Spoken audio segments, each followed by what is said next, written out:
మరియు రంగుల మాయాజాలం.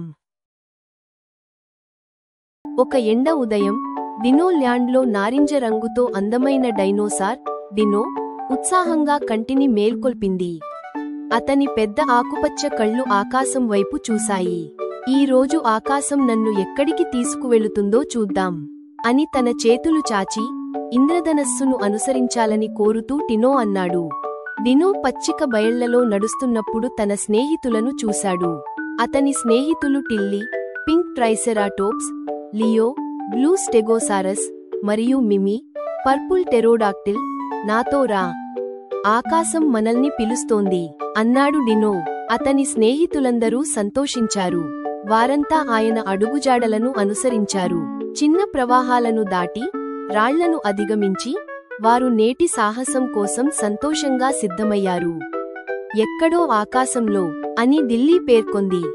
వారు ఒక మాంత్రిక ఉద్యానవనానికి చేరుకున్నప్పుడు పువ్వులు సగం రంగులో సగం బూడిద రంగులో ఉండేవి.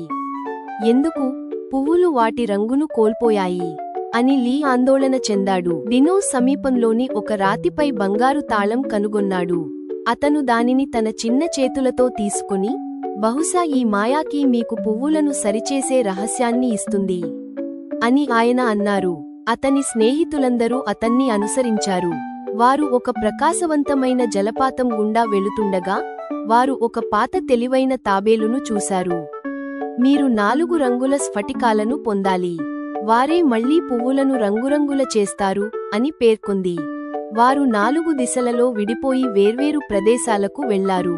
డినో ఎమరాల్డ్ ఫారెస్ట్ వరకు, లియో గోల్డెన్ కేవ్ వరకు, మిమి నీలమణి పర్వతాల వరకు, ఢిల్లీ రూబీ నది వరకు పరిగెత్తాడు. డినో అడవిలో అతను ఎత్తైన ఆకుపచ్చ చెట్లలో మొదటి ఆకుపచ్చ స్ఫటికాన్ని చూశాడు. ఇక్కడ చూడండి, నేను ఆకుపచ్చని కనుగొన్నాను అన్నాడు డినో.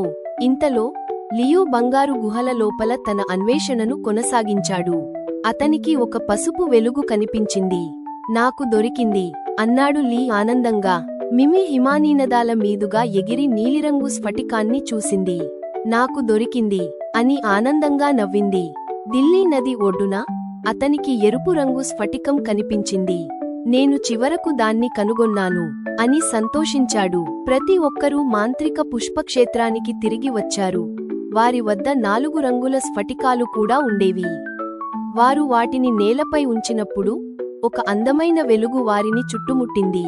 రంగురంగుల స్ఫటికాలు గాలిలో తేలుతున్నప్పుడు అవి ఇంద్రధనస్సు లాంటి వృత్తాన్ని ఏర్పరుస్తాయి. ఇంద్రధనస్సు వృత్తం వ్యాపించడంతో పువ్వులన్నీ మళ్లీ రంగురంగులయ్యాయి. చాలా అందంగా కనిపించింది. పువ్వులు వాటి సహజ రంగులను తిరిగి పొందాయి అని చెప్పింది మీమా. ఇంద్రధనస్సు డినో ల్యాండ్ అంతటా ప్రకాశవంతంగా వ్యాపించింది. డినో, టిల్లీ, లియో మరియు మిమి సంతోషించి రంగురంగుల భూమిలో నృత్యం చేసి ఆడుకున్నారు. మేమే చేశాం అన్నాడు డినో. సూర్యుడు మధ్యస్థంగా అస్తమిస్తున్నప్పుడు స్నేహితులు ఇంద్రధనస్సు కింద కూర్చుని కలిసి ప్రయత్నించినందుకు మరియు సాధించినందుకు గర్వంగా ఉన్నారు. ఇంద్రధనస్సు యొక్క మాయాజాలం ఒకరికొకరు సహాయపడే శక్తి అని టిల్లీ అన్నారు. ప్రతి రంగు స్ఫటికానికి దాని స్వంత శక్తి ఉంటుంది అని లియో చెప్పాడు.